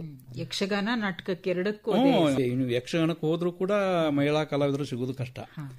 ನಾನು ಕಟ್ಕೊಂಡ ಒಂದು ತಂಡದಲ್ಲಿ ಅದು ಸಮಸ್ಯೆ ಇತ್ತು. ಆ ಕಾರಣಕ್ಕೆ ನಾನೇ ನಾಟಕಗಳನ್ನು ಬರೆದು ಸ್ತ್ರೀ ಪಾತ್ರ ಇಲ್ಲದ ನಾಟಕಗಳನ್ನು ಹೆಚ್ಚು ಬರೀತೇನೆ. ಹೌದು. ಯಾಕಂದ್ರೆ ನಾನು ಸಂಘಟಕನಾಗಿ ಇರುವುದರಿಂದ, ಆಮೇಲೆ ನಾಟಕಕಾರನೂ ಆಗಿರೋದ್ರಿಂದ, ಅಥವಾ ನಿರ್ದೇಶಕನಾಗೂ ಆಗಿರೋದ್ರಿಂದ, ನಟನೂ ಆಗಿರೋದ್ರಿಂದ ಎಲ್ಲ ಸಮಸ್ಯೆಗಳು ನನಗೆ ಗೊತ್ತಿತ್ತು. ಹೀಗಾಗಿ ನಾನೇನು ಮಾಡಿದೆ, ನನಗೆ ಬೇಕಾದ ತಂಡಕ್ಕೆ ನಾಟಕಗಳನ್ನು ಬರೀತಿದ್ದೆ. ಈಗ ಹಲಗಲಿ ಬೇಡರು ನಾಟಕ, ಹಲಗಲಿ ಬೇಡರು ನಾಟಕದಲ್ಲಿ ಹೆಣ್ಣು ಪಾತ್ರಗಳನ್ನ ಕೊಡಕ್ಕೆ ಬರೀಲಿಲ್ಲ, ಬರೀ ಗಂಡು ಹುಡುಗರನ್ನೆಲ್ಲ ಇಟ್ಟುಕೊಂಡು ಒಂದು ನಾಟಕನ ಬರದೆ. ಅದು ಬೇರೆ ಬೇರೆ ತಂಡಕ್ಕೆ ಬಹಳ ಹತ್ತಿರ ಆಯ್ತು. ಅದು ಅವ್ರಿಗೂ ಕೂಡ ಅದ ಸಮಸ್ಯೆ ಇದ್ದೇ ಇರ್ತದೆ. ಹೀಗಾಗಿ ಮಹಿಳಾ ಕಲಾವಿದರು ಇಲ್ಲದ ತಂಡ ಇದ್ರು ಕೊಡ್ರಿ, ನಾಟಕ ಇದ್ರು ಕೊಡ್ರಿ ಹೇಳಿ ಬೇರೆಯವರು ಅದನ್ನ. ಈಗ ಅಮಟೂರು ಬಾಳಪ್ಪ ಎಲ್ಲ ಬರೆದ್ರಲ್ಲ, ಆಮೇಲೆ ದಂಗೆ ಅಂತ ಬರೆದ್ರಿ, ರಾಕ್ಷಸ, ಬೇಕುವ, ಅರಗಿಣಿ ಬೆಟ್ಟ, ಇವೆಲ್ಲದರಲ್ಲೂ ಯಾವ್ದ್ರಲ್ಲೂ ಸ್ತ್ರೀ ಪಾತ್ರಗಳೇ ಇಲ್ಲ. ಆಮೇಲೆ ನಾನೇನ್ ಮಾಡಿದೆ, ಸ್ವಲ್ಪ ದಿನದವರೆಗೆ ಮಾತ್ರ ಆಗಿತ್ತು. ಆಮೇಲೆ ನನಗೆ ಅನಿಸ್ತದೆ, ಏನೋ ಇದೊಂಥರ ಎಲ್ಲೋ ಏನು ಕೊರತೆ ಕಾಣ್ತಾ ಇದೆ ನಾಟಕದಲ್ಲಿ. ಏನು ಕಾಣ್ತಾ ಇದೆ ಅಂದ್ರೆ, ಒಬ್ಬರಾದ್ರೂ ಮಹಿಳೆಯರು ಇರಬೇಕು ಅಂತ. ಆಗ ನಾನು ಮತ್ತೊಂದು ಬೆಕ್ಕು ಅನ್ನುವಂತ ಒಂದು ನಾಟಕ ಬರೆದೆ. ಅದರಲ್ಲಿ ಒಂದೇ ಒಂದು ಪಾತ್ರ ಇರುವಂತದ್ದು. ಅದನ್ನೇ ಒಬ್ಬರಿದ್ರು ಸಾಕು ನಮಗೆ, ಉಳಿದವರೆಲ್ಲ ಎಷ್ಟೋ ಹುಡುಗರಲ್ಲಿ ಒಬ್ಬ ಮಹಿಳೆಯರಿದ್ರು ಸಾಕು, ಸ್ಥಳೀಕರು ಯಾರು ಬಂದು ಪಾತ್ರ ವಹಿಸಕ್ ಬರ್ತಿರ್ಲಿಲ್ಲ. ಅವಾಗ ನಾವು ಅದಕ್ಕೆ ವಿಚಾರ ಮಾಡಿ ದಾವಣಗೆರೆ, ಭದ್ರಾವತಿ ಕಡೆಯಿಂದ, ಧಾರವಾಡದಿಂದ, ಅಲ್ಲಿ ಮರಿಯಮ್ಮನಹಳ್ಳಿ ಆ ಕಡೆಯಿಂದ ಮಹಿಳಾ ಕಲಾವಿದರನ್ನ ಒಬ್ಬರನ್ನ ಕರ್ಕೊಂಡು ಬಂದು ಅವ್ರನ್ನ ನಾಟಕ ಮಾಡಿಸ್ತಿದ್ದೆ. ಹೀಗಾಗಿ ಅದು ಬಹಳ ಜನಪ್ರಿಯ. ಅದು ಅದೇ ಕಾರಣಕ್ಕೆ ಏನೋ ಬಹಳ ಜನಪ್ರಿಯ. ಹಲಗಲಿ ಬೇಡ್ರು ನಾಟಕದಲ್ಲಂತೂ 2 ಪಾತ್ರ ಇಟ್ಟು ಅದರಲ್ಲಿ ಸ್ತ್ರೀ ಪಾತ್ರ ಮಾಡೋಕೆ ಯಾರು ತಯಾರಾಗಲಿಲ್ಲ. ಕಡೆಗೆ ನಾನೇ ಕೂಡ ಒಂದು ಮಹಿಳಾ ಪಾತ್ರಧಾರಿಯಾಗಿ ಒಂದಕ್ಕೆ ನಾನು ಮಾಡಿದ್ದೆ. ಮೊದಲ ಪ್ರಯೋಗದಲ್ಲಿ ನಾನೇ ಇದ್ದೆ. ಆಮೇಲೆ ಬೇರೆ ಬೇರೆ ತಂಡದವರು ಸೇರ್ಕೊಂಡ್ರು, ಆಯ್ತು. ಅದಂತೂ ಸುಮಾರು ಡೆಲ್ಲಿ, ಬಾಂಬೆ, ಹೈದರಾಬಾದ್ ಈ ಕಡೆ ಎಲ್ಲಾನು ಶೋ ಆಯ್ತು. ಹೀಗೆ ಇದು ಪ್ರಯಾಣ ಶುರು ಆಯ್ತು. ಜೊತೆಗೇನೆ ಸಣ್ಣ ಕಥೆಗಳನ್ನ ಬರಿತಾನೆ ಇದ್ರೆ ನಿಲ್ಲಿಸಿಲ್ಲ, ಅದು ನಿಲ್ಲಿಸಿಲ್ಲ. ಮತ್ತೆ ಅವು ಬಹಳಷ್ಟು ಬೇರೆ ಬೇರೆ ಭಾಷೆಗಳಿಗೂ ಅನುವಾದ ಆದವು. ಇದು ಹೇಗೆ ಒಂದು 30-40 ವರ್ಷದ ಹಿಂದೆ ಇದು ಹೇಗೆ ಸಾಧ್ಯ ಆಯಿತು ಅಂತ ಇವತ್ತು ಬೇರೆ ಬೇರೆ ಭಾಷೆಗಳಲ್ಲಿ ಕೊಡುಕೊಳ್ಳುವಿಕೆ ಬಹಳ ಸುಲಭ ಆಗಿದೆ. ಇದು ನೀವು ಬೆಳಗಾವ್ನಲ್ಲಿ ಇದ್ದಿದ್ರಿಂದ, ನಿಮ್ಗೆ ಪಕ್ಕದ ಒಂದು ರಾಜ್ಯದ ಸಂಪರ್ಕ ಇದ್ದಿದ್ರಿಂದ, ಅಲ್ಲಿಯ ನಾಟಕ ರಂಗಭೂಮಿ ಗೊತ್ತಿದ್ರಿಂದ ಇವೆಲ್ಲ ಸಾಧ್ಯ ಆಯ್ತು ಅಥವಾ ಹೇಗೆ? ಅದು ಇಲ್ಲ, ಅದು ಅದಕ್ಕೇನು ಸಂಬಂಧ ಆಗಲಿಲ್ರಿ. ನನಗೆ ಬಹಳ ಪ್ರಿಯವಾದ ಪ್ರಕಾರ ಅಂದ್ರೆ ಸಣ್ಣ ಕಥೆ. ಆರಂಭದೊಳಗೆ 1972ರಲ್ಲಿ ಹಾಮಾನಾಯಕರು ಅಕಾಡೆಮಿ ಅಧ್ಯಕ್ಷರಾಗಿದ್ದರು. ಅವರೊಂದು ಬೆಂಗಳೂರಿನಲ್ಲಿ ಒಂದು ಕಥಾರಚನಾ ಕಮ್ಮಟ ಮಾಡಬೇಕು ಅಂತ ಮೊದಲ ಬಾರಿ, ಅದುವರೆಗೆ ಏನೂ ಆಗಿರಲಿಲ್ಲ. ಒಂದು ಮಾಡಬೇಕಂದಾಗ ನಾನು ಆ ಕಥಾ ಕಮ್ಮಟ ಒಳಗೆ ಸೇರ್ಕೊಂಡೆ. ಎಲ್ಲ ಶೇಷಗಿರಿರಾವ್ ಅಂತಿದ್ರು, ಪ್ರಸಿದ್ಧ ವಿಮರ್ಶಕರು, ಅವರು ಅದರ ನಿರ್ದೇಶಕರು.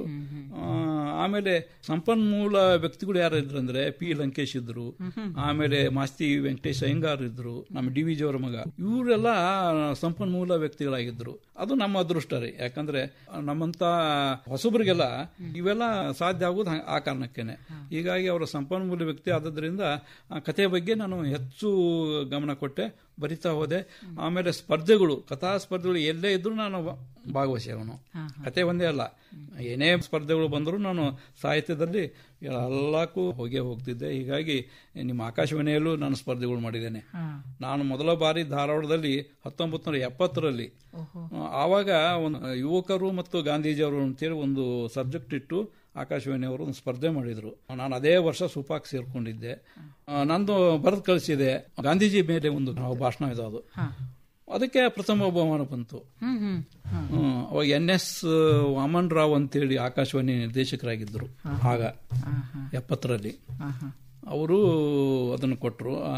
ಅವಾಗ ಅನಿಸ್ತು ನನಗೆ, ಇನ್ನೂ ಆಕಾಶವಾಣಿ ಮಾಧ್ಯಮನೂ ನನಗೆ ಹೋಗ್ತದೆ ಅನ್ನಿಸ್ತು ಬರವಣಿಗೆಯಲ್ಲಿ. ಹೀಗಾಗಿ ಆಕಾಶವಾಣಿಗೂ ಆಮೇಲೆ ಶುರುವಾಯಿತು. ನಿಮ್ಮ ಈ ಪೂರ್ಣಾವಧಿ ನಾಟಕಗಳ ಬಗ್ಗೆ ನಾವು ಮಾತನಾಡೋದಾದ್ರೆ, ನಾಟಕಗಳು ಕೂಡ ಬೇರೆ ಬೇರೆ ಭಾಷೆಗಳಿಗೆ ಅನುವಾದ ಆಗಿದ್ದಾವೆ. ತೆಲುಗು, ತಮಿಳು, ಮರಾಠಿ, ಮತ್ತೆ ತುಳು, ಮಲಯಾಳಿ ಎಲ್ಲ ಭಾಷೆಗಳಿಗೆ ಅನುವಾದ ಆಗಿದೆ. ನಾಟಕಗಳನ್ನ ಬೇರೆ ಬೇರೆ ಭಾಷೆಗಳಿಗೆ ಅನುವಾದ ಮಾಡಿ ಅಲ್ಲಿ ಆಡಿಸೋದು ಬಹಳ ಅಪರೂಪ. ನೀವು ಕತೆಗಳನ್ನ ಅನುವಾದ ಮಾಡ್ಬಿಡ್ತಾರೆ, ನಾಟಕಗಳನ್ನ ಅನುವಾದ ಮಾಡೋ ಸಂದರ್ಭದಲ್ಲಿ ಅಲ್ಲಿಯ ಒಂದು ಸ್ಥಳೀಯ ಏನು ಸಂಸ್ಕೃತಿ ಇರುತ್ತೆ ಅದು ನಾಟಕದಲ್ಲಿ ಸ್ವಲ್ಪ ಬದಲಾಗೋ ಸಾಧ್ಯತೆ ಇರುತ್ತೆ.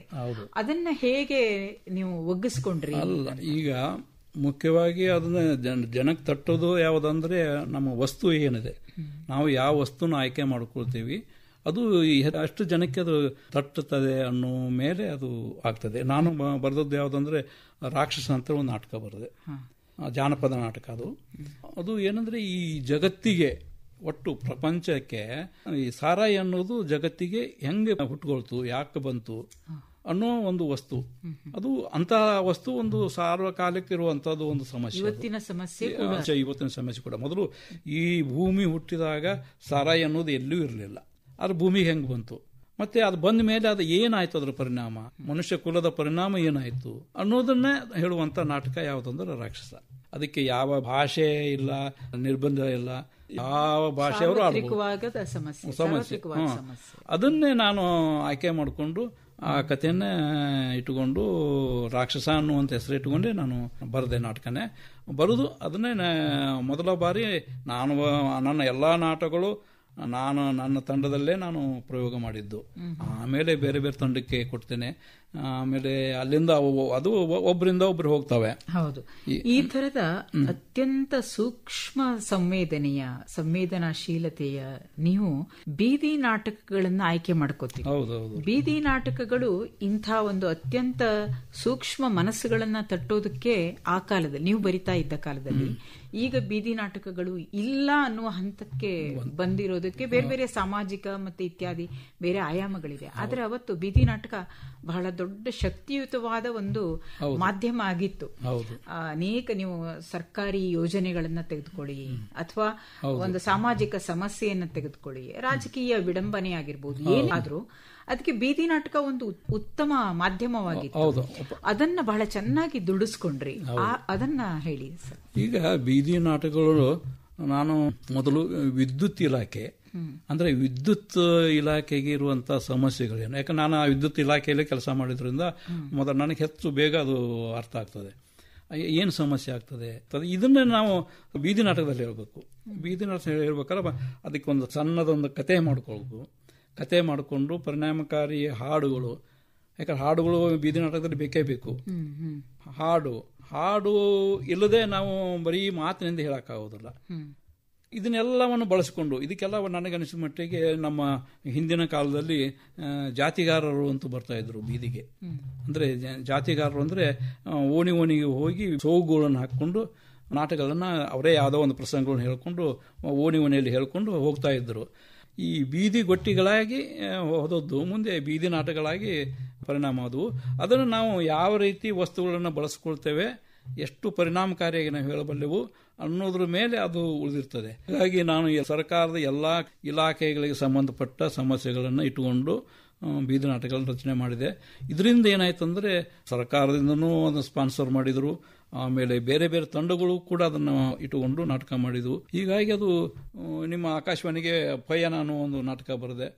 ಇದೇ ರೀತಿ ನಾಟಕಗಳನ್ನ ಬಳಸಿಕೊಂಡು ಅವರು ಬೇರೆ ಬೇರೆ ತಂಡಗಳ ಮೂಲಕ, ನಾನು ಒಬ್ಬ ನಾಟಕ ಬರೆದೆ, ಆದರೆ ಅದರ 10 ತಂಡಗಳನ್ನು ತಯಾರಾಗಿ ಆ ನಾಟಕಗಳನ್ನು ಮಾಡಿ ಅವು ಪ್ರತಿಯೊಬ್ಬರು 100-200 ಪ್ರಯೋಗಗಳನ್ನು ಮಾಡಿ ಸಾವಿರಾರು ಪ್ರಯೋಗಗಳಾಗಿ ಈ ತರ ಆಗಿದಾವೆ ಅಷ್ಟೇ ರೀ. ಕಾದಂಬರಿಗಳನ್ನ ಬರಿತಾ ಬಂದ್ರಲ್ಲ, ಕಾದಂಬರಿಗಳನ್ನ ಧಾರಾವಾಹಿಗಳಾಗಿ ಮಾಡಬೇಕು ಅನ್ನುವಂತ ಒಂದು ಟ್ರೆಂಡ್ ಶುರುವಾಯಿತು.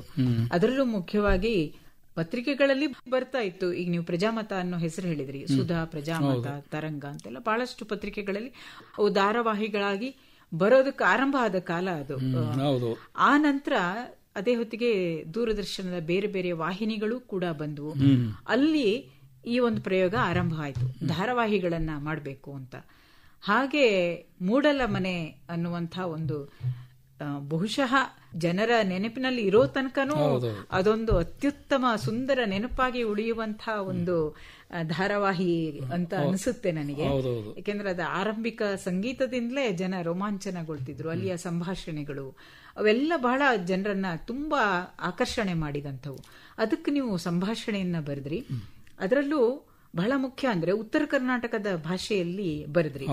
ಇವತ್ತು ಉತ್ತರ ಕರ್ನಾಟಕದ ಭಾಷೆ ನಮ್ಗೆ ಕರ್ನಾಟಕದಾದ್ಯಂತ ಬಹಳ ಜನಪ್ರಿಯವಾಗಿದೆ. ಇವತ್ತದು ಹೊಸದು ಅನ್ಸಲ್ಲ. ನೀವು ಬರೆದ ಸಂದರ್ಭದಲ್ಲಿ ಅದು ಇನ್ನೂ ಅಷ್ಟು ಪ್ರಚಲಿತವಾಗಿರ್ಲಿಲ್ಲ. ಅದು ಅಲ್ಲಿಗಷ್ಟೇ, ಆ ಭಾಗಕ್ಕಷ್ಟೇ ಸೀಮಿತವಾಗಿತ್ತು. ಅದನ್ನ ಜನ ಪ್ರೀತಿ ಮಾಡೋ ಹಾಗೆ ನೀವು ಆ ಭಾಷೆಯನ್ನ ಬಳಸಿದ್ರಿ. ಆ ಒಂದು ನೆನಪನ್ನ ಹೇಳಿ. ಅಂದ್ರೆ ಇದು ಮೂಡಲ್ ಮನೆ ಕೇವಲ ಅದು ಸೀಮಿತ ಆಗ್ಲಿಲ್ಲ. ಅದು ಯಾವ್ದಂದ್ರೆ ಸೀಮೆಗೆ. ಇದಕ್ಕೂ ಮೊದಲು ಉತ್ತರ ಕನ್ನಡದ ಭಾಷೆ ಅಂದ್ರೆ ನಮ್ಮ ಸಿನಿಮಾದಲ್ಲಿ ಬೇರೆ ಭಾಷೆಯಲ್ಲಿ ಒಂಥರ ಗೇಲಿ ಮಾಡುವಂತ ಭಾಷೆ ಆಗಿತ್ತು. ಅದು ನನಗೆ ಆಗಾಗ ಅದಕ್ಕೆ ಮನಸ್ಸಿಗೆ ಕುಟುಕ್ತಾ ಇತ್ತು. ಹೀಗಾಗಿ ಅದರಲ್ಲಿ ಒಂದು ತಾಕತ್ತದೆ, ಆ ಭಾಷೆಗೆ ಒಂದು ತಾಕತ್ತದೆ, ಒಂದು ಶಕ್ತಿ ಭಾಂಡಾರ ಇದೆ ಅದರಲ್ಲಿ. ಅದನ್ನು ನಾನು ತೋರಿಸಬೇಕು ಅನ್ನೋ ಕಾರಣಕ್ಕೆ ಹಠದಿಂದ ಅದನ್ನು ನಾನು ಮಾಡಿದ್ದು, ಆ ಭಾಷೆಯನ್ನು ಉಪಯೋಗ ಮಾಡಿದ್ದು. ಅದರಲ್ಲಿ ಹಠ ಕಾಣಲ್ಲ, ನಿಮ್ ಪ್ರೀತಿ ಕಾಣ. ಪ್ರೀತಿ ಇದ್ದೇ ಇರ್ತದೆ. ಆ ಪ್ರೀತಿಯ ಹಠವೇ ಭಾಷೆ, ಅದೇ ಗೆಲ್ಲಿಸಿದ್ದು. ಮತ್ತೆ ಅದನ್ನೇ ಕೇವಲ ಈ ಉತ್ತರ ಕರ್ನಾಟಕದವರಲ್ಲ, ಆ ಕಡೆ ಕೊಡಗು, ಮಂಗಳೂರು ಜನಗಳು ಕೂಡ ಬಹಳ ಪ್ರೀತಿಯಿಂದ ಬಹಳ ಪ್ರೀತಿ ಮಾಡಿದ್ರು. ಆ ಮೂಡಲ್ ಮನೆ ಬಗ್ಗೆ ಹೇಳೋದಾದ್ರೆ, ನಾನು ಸುಮಾರು ಏನಿಲ್ಲಂದ್ರೂ ಆ ಧಾರಾವಾಹಿಗಾಗಿ ಸುಮಾರು 1.5 ಲಕ್ಷ ಪುಟಗಳಷ್ಟು ಸಾಹಿತ್ಯವನ್ನು ಬರೆದೆ. ನಾನು ಅವನ್ನೆಲ್ಲ ಫೈಲ್ ಮಾಡೋಕ್ಕಾಗಲಿಲ್ಲ, ಯಾಕಂದ್ರೆ ಗೋಣಿ ಚೀಲದಲ್ಲಿ ಇಟ್ಟಿಟ್ಟು ತುಂಬಿಡ್ತಿದ್ದೆ. ಆಗೆಲ್ಲ ನಾವು ಟೈಪು ಅವೇನು ಇರಲಿಲ್ಲ. ಹೌದು, ನಾವು ಸೀರಿಯಲ್ ಶೂಟಿಂಗ್ ಇದ್ದಾಗ ಹಿಂದೆ ರಾತ್ರಿ ದಿನ ಕೂತ್ಕೊಂಡು ಕೈಯಲ್ಲೇ ಬರೆದು ಪೇಪರ್ ಬರೆದು ಕೊಡ್ತಾ ಇದ್ದೆ ಸಂಭಾಷಣೆಯನ್ನ. ಹಾಗೆ ಅದು ಶೂಟಿಂಗ್ ಆಗ್ತಾ ಇತ್ತು. ಆಮೇಲೆ ಸೈಡ್ಗೆ ಇಟ್ಬಿಡ್ತಿದ್ವಿ, ಅದು ರೆಕಾರ್ಡಿಂಗ್ ಆದ್ಮೇಲೆ, ಟೆಲಿಕಾಸ್ಟ್ ಆದ್ಮೇಲೆ. ಹೀಗೆ ಅದನ್ನ ಯಾಕೆ ಮಾಡ್ತಿದ್ದೆ ಅಂದ್ರೆ, ಚಿಕ್ಕ ಚಿಕ್ಕ ದೃಶ್ಯಗಳನ್ನ ಮಾತ್ರ 1.5 ಪುಟ ಅದಲ್ಲಿ ಮಾತ್ರ ಒಂದು ಸೀನ್ ಆಗಬೇಕು. ಆಮೇಲೆ ಒಂದು ಎಪಿಸೋಡ್ನಲ್ಲಿ ಮಿನಿಮಮ್ 7ರಿಂದ 8 ದೃಶ್ಯಗಳು ಇರಬೇಕು. ಇದನ್ನ ನಾನು ಮಾಡ್ಕೊಂಡಿದ್ದೆ. ನಾನು ಅದೇ ಪ್ರಕಾರ ಅದನ್ನು ಬರಿತಾ ಹೋದೆ. ಮತ್ತೆ ನನಗೆ ಇನ್ನೊಂದು ವಸ್ತು ಏನಿತ್ತು ಅಂದರೆ, ನಾನು ಮೂಲತಃ ಒಂದು ಹಳ್ಳಿಯಲ್ಲಿ ಬೆಳೆದವನು. ಆ ಹಳ್ಳಿಯಲ್ಲಿ ಬ್ರಾಹ್ಮಣರ ಓಣಿಯಲ್ಲಿ ಇದ್ದವನು, ಅಲ್ಲೇ ಹುಟ್ಟಿ ಬೆಳೆದವನು ಬ್ರಾಹ್ಮಣರ ಓಣಿಯಲ್ಲಿ. ಈಗ ಅಲ್ಲಿ ಆಚಾರ ವಿಚಾರಗಳು ಏನು, ಅವರ ವೇಷಗಳು ಹೇಗಿರ್ತವೆ, ಪ್ರತಿಯೊಂದನ್ನು ನಾನು ತಿಳ್ಕೊಂಡಿದ್ರಿಂದ, ಬಾಲ್ಯದಲ್ಲೇ ತಿಳ್ಕೊಂಡಿದ್ರಿಂದ ನನಗೆ ಬಹಳ ಸರಳ ಇತ್ತು ಮೂಡಲ್ ಮನೆ ಬರೆಯುವಾಗ. ಅಥವಾ ಮಹಾನವಮಿ ಅನ್ನುವಂತ ಇನ್ನೊಂದು ಸೀರಿಯಲ್ ಅದನ್ನೇ ಮಾಡಿದೆ, ಅದು ಕೂಡ ಹಾಗೆ ಮಾಡಿದ್ರಿ. ಒಟ್ಟು 20 ಧಾರಾವಾಹಿಗಳಿಗೆ ನೀವು ಬೇರೆ ಬೇರೆ ವಾಹಿನಿಗಳಿಗೆ ಕಥೆ ಬರೆದ್ರಿ, ಸಂಭಾಷಣೆ, ಚಿತ್ರಕಥೆ. ಹೌದು, ಅದರಲ್ಲಿ ಮೂಡಲ್ ಮನೆ, ಮಹಾನವಮಿ ಅಲ್ಲದೆ ಸೌಭಾಗ್ಯವತಿ ಅಂತ ಒಂದು, ಇನ್ನೊಂದು ಲಂಬಾಣಿ ಇರುವಂತ ಒಂದು ಸೀರಿಯಲ್ ಧಾರಾವಾಹಿಗೆ ಕತೆ ಮತ್ತು ಚಿತ್ರಕಥೆ ಬರದೆ. ಅಲ್ಲಿ ಅದೇ ಭಾಷೆಯನ್ನ ನೀವು? ಹೌದೌದು, ಅದೇ ಲಂಬಾಣಿ ಭಾಷೆಗಳನ್ನ ಅದರಲ್ಲಿ ಅಳವಡಿಸಿಕೊಂಡೇ ಅದನ್ನು ಬರೆದದ್ದು. ಈ ಭಾಷೆಯನ್ನ ಇಟ್ಕೊಂಡು ಮಾಡುವಂತ ಪ್ರಯೋಗ ಇದೆಯಲ್ಲ, ಇದು ಒಂದು ಆ ಭಾಷೆಯನ್ನ ಮಾತಾಡುವಂತಹ ಸಮುದಾಯಕ್ಕೆ ಮಾತ್ರ ಸೀಮಿತವಾಗುತ್ತೋ, ಅಥವಾ ಅದನ್ನ ಮೀರಿ ಅದು ಬೆಳಿಬೇಕು ಅನ್ನುವಂತ ಒಂದು ಉದ್ದೇಶ ಇಟ್ಕೊಂಡು ಮಾಡ್ತಿರೋ? ಅದರ ಎರಡೂ ಒಟ್ಟಿಗೆ ಬೆಳಿಬೇಕು ಅನ್ನೋದೇ ಒಂದು ಇದು. ಅದರಲ್ಲಿ ಕನ್ನಡದ ಜೊತೆಗೆ ನಾನು ಇನ್ನೊಂದು ಪಾತ್ರವನ್ನ ಜೊತೆಗೆ ಇಟ್ಟಿದ್ದೆ. ಈಗ ಲಂಬಾಣಿ ಒಂದು ಕಥೆಯನ್ನ, ಒಂದು ಸಂಸಾರದ ಕಥೆಯನ್ನ ಒಂದ್ ಕಡೆ ಇಟ್ಟು ಒಂದು ಟ್ರ್ಯಾಕ್, ಅದು ಅದರ ಟ್ರ್ಯಾಕ್ ಜೊತೆಗೆ ಕನ್ನಡದ ಇನ್ನೊಂದು ಟ್ರ್ಯಾಕ್ ಅನ್ನ ಪಕ್ಕದಲ್ಲಿ ಇಟ್ಟುಕೊಂಡು ಎರಡನ್ನೂ ಸಂವಾದವಾಗಿ ಇಟ್ಟುಕೊಂಡು ಅದನ್ನೇ ಬರಿತಾ ಇದ್ದೆ. ಹೀಗಾಗಿ ಕನ್ನಡದ ಕತೆ ಮತ್ತು ಲಂಬಾಣಿ ಕತೆ ಎರಡೂ ಮಿಕ್ಸ್ ಮಾಡ್ಕೊಂಡು ಆ ಕತೆ ಬರೆದ್ರಿಂದ ಅದು ಎಲ್ಲರಿಗೂ ಬಹಳ ಈಸಿಯಾಗಿ ಆಯ್ತು. ಅದೇ ರೀತಿ ಕೊಡಗಿನಲ್ಲಿ ಒಂದು ಧಾರಾವಾಹಿ ಮಾಡಿದೆ. ಕೊಡವ ಕ್ಯಾರೆಕ್ಟರ್ಗಳನ್ನೇ, ಪಾತ್ರಗಳನ್ನೇ ಇಟ್ಟುಕೊಂಡು ಅದರ ಜೊತೆಗೆ ಇನ್ನೊಂದು ಕನ್ನಡದ ಟ್ರ್ಯಾಕ್ ಇಟ್ಟುಕೊಂಡು ಮಾಡಿದ್ದೇನೆ. ಹೀಗೆ ಧಾರಾವಾಹಿಗೆ ಬರಿತಾ ಇರುವಾಗ ಬಹುಶಃ ನೀವು ಹಿಂದೆ ನಾಟಕದ ಅನುಭವ, ಸಣ್ಣ ಕಥೆಯನ್ನ ಬರೆದಂತಹ ಅನುಭವ, ಕಾದಂಬರಿಯನ್ನ ಬರೆದಂತಹ ಅನುಭವ ಎಲ್ಲವೂ ಇದರಲ್ಲಿ ರೂಪಕಾತ್ಮಕವಾಗಿ ಬರ್ಬೇಕಲ್ಲ, ಅದೆಲ್ಲವೂ ಇಲ್ಲಿ ಚೆನ್ನಾಗಿ ನೀವು ದುಡಿಸ್ಕೊಂಡ್ರಿ ಅಂತ ನೋಡುವರೆಲ್ಲ ಹಂಗೆ ಹೇಳಿದ್ರು.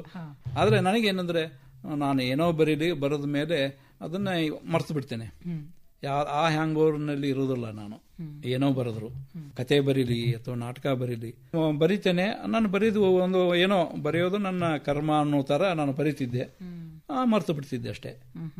ಆಮೇಲೆ ಇನ್ನೊಂದು ಏನೋ ಬರೆದ, ಇನ್ನೊಂದು ಆ ಹ್ಯಾಂಗ್ ಓವರ್ನಲ್ಲಿ ಇರೋದಿಲ್ಲ. ನಾನು ನನ್ನ ಮಟ್ಟಿಗೆ ಮತ್ತೆ ನಾನು ಏನೋ ಬರೀತಾ ಇರ್ತೇನೆ ಹೊಸದು, ಆ ತರ ಅಷ್ಟೇ ರೀ.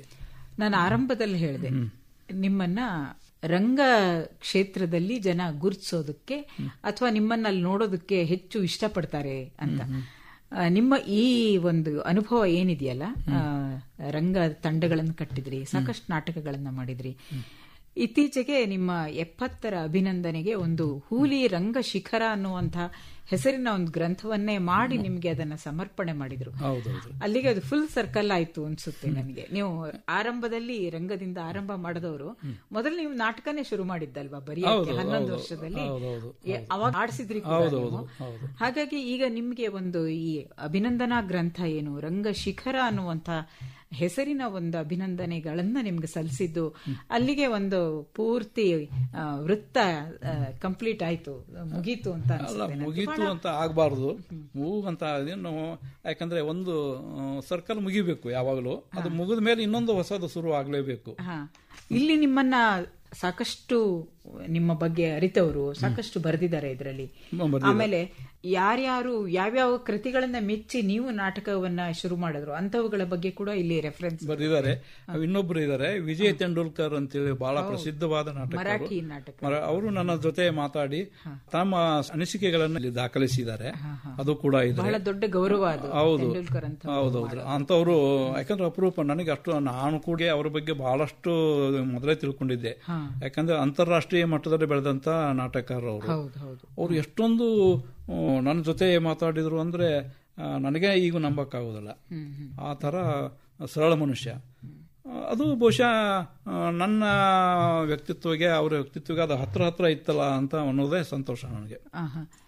ಇದು ಒಂಥರ ಸಾರ್ಥಕ ಭಾವವನ್ನ ನೀಡಿದ್ಯೋ ಹೇಗೆ ಸರ್? ಇಷ್ಟು ವರ್ಷಗಳ ನನ್ನ ಪರಿಶ್ರಮ ಏನಿದೆ ಅದನ್ನ ಹೀಗೆ ಕಣ್ಣೆದುರಿಗೆ ನೋಡೋದಕ್ಕೆ ಸಾಧ್ಯ ಆಗೋದು ಬಹಳ ಅಪರೂಪ, ಎಲ್ಲರಿಗೂ ಆಗಲ್ಲ. ಅಂತ ಒಂದು ಸಾರ್ಥಕತೆ ಧನ್ಯತೆ ನಿಮಗೆ ಸಿಕ್ತಲ್ಲ ಅಂತ ಬಹಳ ಸಂತೋಷ ಆಗ್ತದೆ. ಯಾಕಂದ್ರೆ ನನಗೆ ಇದಕ್ಕೆ ಸಂಬಂಧಪಟ್ಟಂಗೆ ನನಗೇನು ನಿರ್ದೇಶಕರಿದ್ದಾರೆ, ನನ್ನ ನಾಟಕಗಳಲ್ಲಿ ನಟರು ಇದ್ದಾರೆ, ಆನಂತರ ಅನೇಕ ನನ್ನ ಸಾಹಿತಿ ಮಿತ್ರರಿದ್ದಾರೆ. ನನ್ನನ್ನ ಹೊಗಳಬೇಕಂತೇನಲ್ಲ, ಇನ್ನೂ ಬರೀಬೇಕು, ಇನ್ನೂ ಮಾಡಬೇಕು ಅಂತ ಹೇಳಲಿಕ್ಕೆ ಇರುವಂತ ಜನಗಳು ಇರ್ತಾರೆ. ಅಂಥವ್ರಿಗೆಲ್ಲ ನಾನು ಕೃತಜ್ಞತೆ ಹೇಳಲೇಬೇಕು. ಸಿದ್ಲಿಂಗಪಟ್ಟಣ ಶೆಟ್ಟಿ ಅವರು ನನ್ನ ಬಗ್ಗೆ ಸಾಕಷ್ಟು ಮಾತಾಡಿದ್ದಾರೆ. ಇತ್ತೀಚೆ ನಾಗಾಭರಣ ಅವರು ಕೂಡ ನನ್ನ ಬಗ್ಗೆ ಒಳ್ಳೆಯ ಮಾತುಗಳನ್ನು ಆಡಿದರು. ಜಿ ಶ್ರೀನಿವಾಸ್ ಕಪ್ಪಣ್ಣ ಅವರು ಮಾಜಿ ನಾಟಕ ಅಕಾಡೆಮಿ ಅಧ್ಯಕ್ಷರು, ಅವರು ನನಗೆ ಬಹಳ ತುಂಬಾ ಕೆಲಸ ಮಾಡಿದ್ದಾರೆ, ಸಹಾಯ ಮಾಡಿದ್ದಾರೆ. ಜಯಂತ್ ಕಾಯ್ಕಿನಿ ಮಾತಾಡಿದರು. ಇವೆಲ್ಲ ನೋಡಿದರೆ ಬಹುಶಃ ನನ್ನ ಜವಾಬ್ದಾರಿ ಇನ್ನಷ್ಟು ಹೆಚ್ಚಾಗ್ತದೆ ಏನೋ, ನಾ ಇನ್ನೂ ಏನೋ ಮಾಡೋದು ಅದೇ ಅಂತ ನನಗೆ ಅನಿಸ್ತದೆ ರೀ. ಇದು ಬಹಳ ದೊಡ್ಡತನ ಅದು ಹುಲಿಶೇಖರ್ ಅವ್ರದ್ದು. ಯಾಕೆಂದ್ರೆ ಶಿಖರ ಪ್ರಾಯ ಅಂತ ಇವ್ರು ಆಗ್ಲೇ ಹೇಳಿದ್ದಾರೆ ನಿಮ್ಮನ್ನ. ಖಂಡಿತ ನೀವು ಮುಂದಿನ ದಿನಗಳಲ್ಲಿ ಕೂಡ ಈ ಹಿಂದಿನಂತೆ ಸಾಕಷ್ಟು ಕೆಲಸವನ್ನ ಖಂಡಿತ ಮಾಡ್ತೀರಿ. ಯಾಕೆಂದ್ರೆ ನೀವಂದ್ರಿ ಅದು ನನ್ನ ಕರ್ಮ ಅಂತ ಅನ್ಕೊಂಡು ನಾನು ಮಾಡ್ತೀನಿ ಅಂತ. ಯಾವಾಗ ಅದು ಕಾಯಕ ಆಗುತ್ತೆ, ಆ ಕಾಯಕ ಖಂಡಿತ ಅದು ನಿಲ್ಲಲ್ಲ, ಸಹಜವಾಗಿ ನಡೀತಾನೆ ಇರುತ್ತೆ. ಜೊತೆಗೆ ನಿಮ್ಗೆ ಸಾಕಷ್ಟು ಪ್ರಶಸ್ತಿಗಳು ಬಂತು. ಜೋಳದ ರಾಶಿ ದೊಡ್ಡನಗೌಡರ ಹೆಸರಲ್ಲಿ ಒಂದು ಪ್ರಶಸ್ತಿ ಮೊದಲ ಬಾರಿ, ಅವರ ಹೆಸರಲ್ಲಿ ಮೊದಲ ಬಾರಿ ನನಗೆ ಬಂದದ್ದು, ಬಹಳ ದೊಡ್ಡ ಗೌರವ ಅದು. ಆಮೇಲೆ ನಿಮ್ಗೆ ಕರ್ನಾಟಕ ನಾಟಕ ಅಕಾಡೆಮಿಯ ಪ್ರಶಸ್ತಿ ಬಂತು, ರಾಜ್ಯೋತ್ಸವ ಪ್ರಶಸ್ತಿ ಬಂತು, ಬೆಂಗಳೂರು ರಂಗ ಸಂಪದ ಪ್ರಶಸ್ತಿ, ಮತ್ತೆ ಆಕಾಶವಾಣಿಯ ಪ್ರಶಸ್ತಿಗಳು ಬಂದಿದೆ. ಆಕಾಶವಾಣಿ ಹೀಗೆ ಇಂಥ ಅನೇಕ ಪ್ರಶಸ್ತಿಗಳು ಬಂದ್ವು. ಇವತ್ತಿನ ನಾವು ರಂಗ ಕ್ಷೇತ್ರವನ್ನ ನೋಡ್ತಾ ಹೋದ್ರೆ ನೀವು ಒಂದು 40-50 ವರ್ಷದ ಹಿಂದೆ ಏನು, ಅಥವಾ ಒಂದು 60 ವರ್ಷನೇ ಹಿಡ್ಕೊಳ್ಬಹುದು ನಿಮ್ಮ ವಿಷಯದಲ್ಲಿ. ಯಾಕೆ ನೀವು 11 ವರ್ಷಕ್ಕೆ ಶುರು ಮಾಡಿದವರು. ಈ 60 ವರ್ಷಗಳಲ್ಲಿ ಕರ್ನಾಟಕದ ಏನು ರಂಗ ಚಟುವಟಿಕೆಗಳು ಬದಲಾದ ಬಗೆ ಇದೆಯಲ್ಲ, ಅದ್ರ ಬಗ್ಗೆ ಒಂದ್ ಸ್ವಲ್ಪ ನಿಮ್ಮ ಸ್ಥೂಲವಾಗಿ ನಿಮ್ಗೆ ಏನ್ ಅನ್ಸುತ್ತೆ ಹೇಳಿ? ಅದು ಯಾವ ಕಾಲಕ್ಕೆ ಏನ್ ಬದಲಾವಣೆ ಆಗಬೇಕು ಅದು ಹಾಗೇ ಆಗ್ತದೆ. ನಾವು ಇರೋ ಕಾಲದಲ್ಲಿ ರಂಗಭೂಮಿ ಅನ್ನೋ ತರ ಇರಲಿಲ್ಲ. ವೃತ್ತಿ ಕಂಪನಿ ಸ್ಥಿತಿ ಯಾವ ತರ ಇತ್ತು ಅದೇ ತರ ನಾನು ಕಥೆಗಳನ್ನ ಬರಿತಿದ್ದೆ, ನಾಟಕಗಳನ್ನ ಬರಿತಿದ್ದೆ, ನಡೀತಾ ಇತ್ತು. ಈಗ ಹಾಗೆಲ್ಲ, ಎಲ್ಲ ಟ್ರೈನ್ಡ್ ನಿರ್ದೇಶಕರು ಬಂದಿದ್ದಾರೆ, ಟ್ರೈನ್ಡ್ ನಟರು ಬಂದಿದ್ದಾರೆ, ಸಂಘಟಕರು ಕೂಡ ಬೇರೆ ತರ ಬಂದಿದ್ದಾರೆ. ಈಗ ವರ್ಗಗಳು ಚೇಂಜ್ ಆಗಿದಾವೆ. ಈಗ ಮೊದಲು ಹಂಗಿಲ್ಲ, ಒಬ್ಬ ಮಾಲಕ್ ಅಂತ ಇರ್ತಿದ್ರು ನಾಟಕ ಕಂಪನಿಯಲ್ಲಿ, ಆಮೇಲೆ ಉಳಿದವರೆಲ್ಲ ನಟರು ಅಂತಿತ್ತು. ಈಗ ಹಂಗಿಲ್ಲ, ಪ್ರೊಡಕ್ಷನ್ ಕಡೆನೇ ಒಂದು ವಿಂಗ್ ಅದೆ, ಆನಂತರ ಈ ವಿಕೇಂದ್ರೀಕರಣ ಎಲ್ಲ ವಿಕೇಂದ್ರೀಕರಣ ಆಗಿ ಎಲ್ಲಾ ಕೂಡಿ ಒಂದಾಗಬೇಕು. ಮತ್ತೆ ಇವರೆಲ್ಲ ಸೇರಿದಾಗ ನಾ ರಂಗಭೂಮಿ ಆಗುದು. ವಿಕೇಂದ್ರೀಕರಣ ಆಗಿ ಆ ಕಡೆ ಮುಖ ಈ ಕಡೆ ಮುಖ ಆಗಬಾರ್ದು, ವಿವಿಧತೆಯಲ್ಲಿ ಏಕತೆ ಅಂತ ಹೇಳಬಹುದು. ಹಂಗೆ ಇದು ಇವತ್ತು ಆಗ್ತಾ ಇದೆ. ಮತ್ತೆ ಒಂದು ಶಿಸ್ತುಬದ್ಧವಾದ ರಂಗಭೂಮಿ ಈಗ ಬಂದಿದೆ. ಇಷ್ಟೆಲ್ಲ ಮಾಡಿದ್ರಲ್ಲ, ಇಷ್ಟೆಲ್ಲ ಬರವಣಿಗೆ, ಇಷ್ಟೆಲ್ಲ ರಂಗ ಚಟುವಟಿಕೆಗಳು, ಓಡಾಟ ಇರುತ್ತೆ, ತುಂಬಾ ಓಡಾಟ ಇರ್ತದೆ. ಮುಖ್ಯವಾಗಿ ನಿಮ್ಗೆ ಒಂದು ಕುಟುಂಬ ಜೀವನ ಇರುತ್ತಲ್ಲ, ಅಲ್ಲಿ ನಿಮ್ಗೆ ಪ್ರೋತ್ಸಾಹ ಇಂಥ ವಿಷಯದಲ್ಲಿ ಬಹಳ ಮುಖ್ಯ. ಹೌದೌದು. ನಿಮಗೆ ಅಲ್ಲಿ ಮನೆಯಿಂದ ಹೇಗೆ ಪ್ರೋತ್ಸಾಹ? ಬಹಳ ಅದೊಂದು ಹೇಳಲೇಬೇಕು. ಯಾಕಂದ್ರೆ ಬಹಳ ಕಷ್ಟ ಇದೆ. ನಮ್ಮ ಮನೆಯಲ್ಲಿ ಆ ತರ ಇದ್ರೆ ಕಷ್ಟ ನಾ ರಂಗಭೂಮಿಯಲ್ಲಿ ಮಾಡೋದು. ಈ ರಂಗಭೂಮಿಯಲ್ಲಿ ಮಾಡಿದ್ದೇನೆ ಅಂದ್ರೆ ನನ್ನ ಶ್ರೀಮತಿ ಬಗ್ಗೆ ಹೇಳಲೇಬೇಕು. ಯಾಕಂದ್ರೆ ಆಕೆಗೂ ಅದರಲ್ಲಿ ಆಸಕ್ತಿ ಇತ್ತು. ನನ್ನ ಬರವಣಿಗೆ ಮೊದಲ ಓದುಗ ಅವಳೇ. ತುಂಬಾ ಸಂತೋಷ. ಇಲ್ಲಾಂದ್ರೆ ನಿಮ್ ಪಾಡಿಗೆ ನೀವು ಬರಿತಾ ಕೂತ್ರೆ ಅವ್ರಿಗೆ ಬೇಜಾರ. ಇಲ್ಲ, ಒಂದು ಕತೆ ಬರೀಲಿ, ನಾಟಕ ಬರೀಲಿ, ಮೊದಲ ಓದುಗಳೇ ಅವಳು. ಅದು ಓದಿದ ನಂತರ ಅವಳು ಏನಾದ್ರು ಚೆನ್ನಾಗಿದೆ ರೀ ಅಂದ್ರೆ ನಾನು ಗೆದ್ದಂಗೆ. ಇಲ್ಲ ರೀ ಏನೋ ಹೆಂಗೋ ನನಗೆ ಇಷ್ಟ ಆಯ್ತು ಆಗ್ಲಿಲ್ಲ ಅಂದ್ಬಿಟ್ರೆ ನಾನು ಯೋಚನೆ ಮಾಡ್ಬೇಕು ಏನೋ. ಯಾಕಂದ್ರೆ ಒಬ್ಬ ಪ್ರೇಕ್ಷಕನಾಗಿ ಅವಳು ನೋಡುವಾಗ ಅದು ನಾನು ಪ್ರೇಕ್ಷಕನಿಗೆ ಮುಟ್ಟಲಾರದ ಸಾಹಿತ್ಯ ಅದೇ ಅಂತ ಅನಿಸಿದ್ರೆ ನಾನು ಸ್ವಲ್ಪ ಯೋಚನೆ ಮಾಡಬೇಕು. ಹೀಗಾಗಿ ತಿದ್ಕೊಳ್ಳೋಕ್ಕೂ ಪ್ರಯತ್ನ ಮಾಡ್ತಿದ್ದೆ. ಆಮೇಲೆ ಎಷ್ಟೋ ಸಲ ನಾನು ನಾಟಕ ಮಾಡುವಾಗ ಅಲ್ಲಿ ನಮ್ಮ ತಂಡ ಕಟ್ಕೊಂಡು ನಾಟಕ ಮಾಡುವಾಗ ಎಷ್ಟೋ ಸಲ ಜನಕ್ಕೆ ಸಹಾಯ ಮಾಡೋಕ್ಕೆ ಜನಗೆ ಒಂದೊಂದ್ಸಲ ಸಿಗ್ತಿರ್ಲಿಲ್ಲ.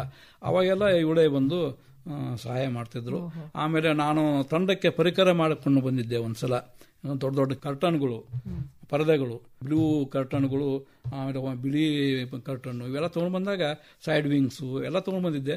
ಅದನ್ನೇ ಹೊಲಿಗೆ ಮಾಡೋಕೆ ನಮ್ಮೂರಲ್ಲಿ ಯಾರು ಜನನೇ ಇರಲಿಲ್ಲ. ಅಷ್ಟು ದೊಡ್ಡ ದೊಡ್ಡ ಇವನು ಹೊರಕ್ಕೆ ಯಾರು ಇಲ್ಲ ಅಂದ್ಕೊಳ್ಳಿ ಅವಳೇ ಒಂದು ಮಷೀನ್ ಇತ್ತು. ಆ ಮಷೀನಲ್ಲಿ ಪರದೆಗಳನ್ನೆಲ್ಲ ಅವಳೇ ತಯಾರು ಮಾಡಿಕೊಟ್ಟಿದ್ರು. ನೀವು ಅವಳೇ ಅಂತಿದ್ರಿ, ಹೆಸರು ಹೇಳಿ ಸರ್. ನಾನು ನನ್ನ ಹೆಂಡತಿ ಒಂದೇ ಊರಲ್ಲಿ ಹುಟ್ಟಿದವರು, ಒಂದೇ ಹೂಲಿಯಲ್ಲಿ ಹುಟ್ಟಿದವರು. ಇಬ್ಬರು ಒಂದೇ ಊರು. ಆಮೇಲೆ ಶಿಕ್ಷಕರು ಇಬ್ಬರಿಗೂ ಒಬ್ಬರೇ ಶಿಕ್ಷಕರು, ಗಂಡ ಹೆಂಡತಿ ಶಿಕ್ಷಕರು, ದಂಪತಿ ಶಿಕ್ಷಕರು. ಅವಳ ಹೆಸರು ಕಾಶಮ್ಮ ಅಂತ. ಕಾಶಮ್ಮ ಅಂತೇಳಿ ಅಂತಿದ್ರು. ಆಮೇಲೆ ಬೇರೆಯವರೆಲ್ಲ ಶಾಂತ ಅಂತ ಇದನ್ನ ಮಾಡ್ತಾ ಇದ್ರು. ನನಗಿಷ್ಟ ಆಗೋದು ಅದೇ. ಅಲ್ಲ, ಕಾಶಮ್ಮ ಅಂತ. ಕಾಶಮ್ಮ ಅಂತ ಕಾಶಿ ಅಥವಾ ಪ್ರೀತಿಯಿಂದ ಅಷ್ಟೇ ರೀ. ಮತ್ತೆ ಮಕ್ಕಳು ಒಬ್ಬ ಮಗ ಇದ್ದಾನೆ ಹರೀಶ್ ಅಂತೇಳಿ, ಅವನಿಗೆ ಸಾಫ್ಟ್ವೇರ್ ಇಂಜಿನಿಯರ್ ಇದ್ದಾನೆ. ದೊಡ್ಡ ಮಗಳು ನಂದಿನಿ, ದೊಡ್ಡ ಮಗಳು MBA ಓದಿ ಬೇರೆ ಬೇರೆ ಅವಳು ತನ್ನ ಕೆಲಸ.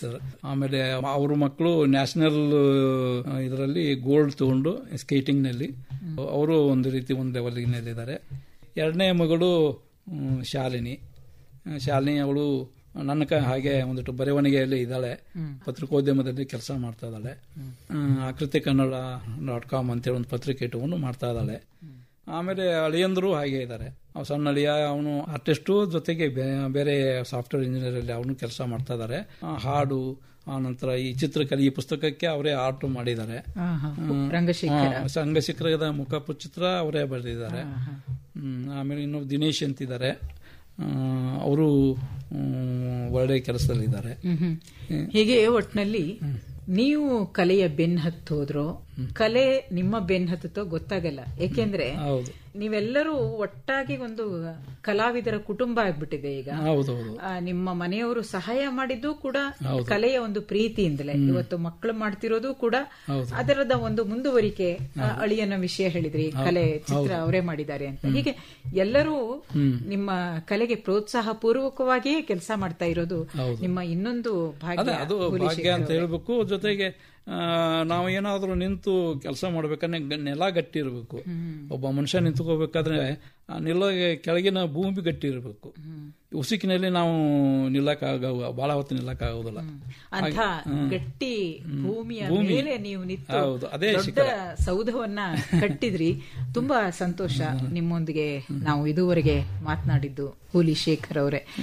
ನೀವು ಹೀಗೇನೆ ಸಾಕಷ್ಟು ನಾಟಕಗಳು, ಕಥೆಗಳ ಮೂಲಕ ಕನ್ನಡ ಸಾಹಿತ್ಯ ಸೇವೆಯನ್ನ ಮುಂದುವರಿಸಿ ನಮ್ಮ ಈ ಕಾರ್ಯಕ್ರಮದಲ್ಲಿ ಭಾಗವಹಿಸಿ ನಿಮ್ಮ ಅನುಭವಗಳನ್ನ ನಮ್ಮೊಂದಿಗೆ ಹಂಚಿಕೊಂಡಿದ್ದಕ್ಕೆ ಎಲ್ಲ ಶ್ರೋತೃಗಳ ಪರವಾಗಿ ತಮಗೆ ಧನ್ಯವಾದಗಳು. ನಮಸ್ಕಾರ. ತಮ್ಮ ಶುಭ ಹಾರೈಕೆ ನನಗೆ ಯಾವತ್ತೂ ಇರಲಿ. ಶ್ರೋತೃಗಳೆಲ್ಲರದ್ದು ಇರುತ್ತೆ. ಧನ್ಯವಾದಗಳು. ಧನ್ಯವಾದಗಳು. ಕ್ಷಿತಿಜ ಸಾಹಿತ್ಯ ದಿಗ್ಗಜರೊಡನೆ ಸಂವಾದ ಇದುವರೆಗೂ ಮೂಡಿಬಂತು. ಕಾರ್ಯಕ್ರಮದಲ್ಲಿ ಭಾಗವಹಿಸಿದ ಅತಿಥಿ ಕಥೆಗಾರ, ನಾಟಕಕಾರರಾದ ಹೋಳಿಶೇಖರ್ ಅವರು. ಇವರೊಂದಿಗೆ ಸಂವಾದದಲ್ಲಿ ನೂತನ ಎಸ್ ಕದಂ. ಈ ಕಾರ್ಯಕ್ರಮ ಆಕಾಶವಾಣಿ ಬೆಂಗಳೂರು ಕೇಂದ್ರದ ಕೊಡುಗೆ.